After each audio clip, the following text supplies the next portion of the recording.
Sa number 3, iligal na pagpilak sang basura sa circumferential road sa reclamation area sa Bacolod City.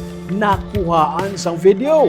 LTO, natumod ang tag-iya sang Salakyan. Makita sa siniga video nga may pila ka mga persona sa gihapon ang nagahaboy sang basura sa bahin sang reclamation area. Hugot na ginadumilian sa syudad ang paghaboy sang basura sa among lugar bungod hindi ini designated area. Nakilala na sang Land Transportation Office ang tag-iya sa Salakyan nga gingamit kag ini taga Barangay Bata sa Bacolod. Nagpasalig man ang ahensya nga mag-i-issue sila sang show cause order sa tag-iya sa Salakyan. Magluwas sini. May isa man ka persona nga nakitaan sa isa ka creek sa Barangay Madalagan nga nagaula sang iya nga basura. Kaya na sang aga, ginpatiluan na sang syudad ang Solom Creek sa Barangay Madalagan. Ginmaduan ni Mayor Greg sa taya ang kapulisan kag City Legal Office nga maghimo sa tikang agud batap na ang amo sini nga mga insidente. Damlag pa, ginpahayag na sang Bacolod Environment and Natural Resources ug Benro nga maghahatag sila sang otoridad sa 5 ka mga tiglawas ang tag sa kabarangay agud pagpang dakop sa mga illegal dumpers.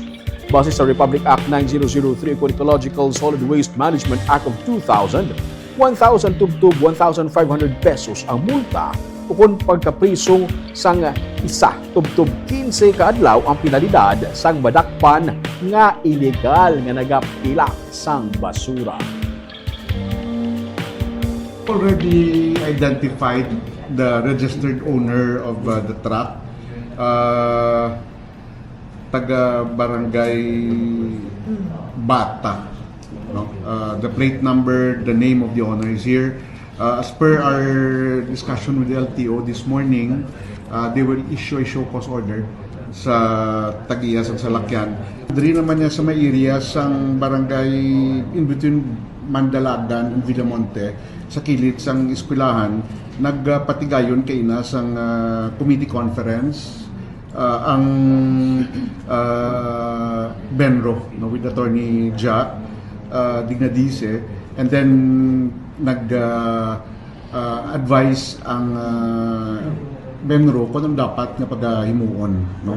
So ma-provide to sang signage, and then gintinloan naman tatanan kay ina ang suba sa kilid. And then gin-acknowledge man sang eskwelahan nga ila to staff, no, in charge sa ilang maintenance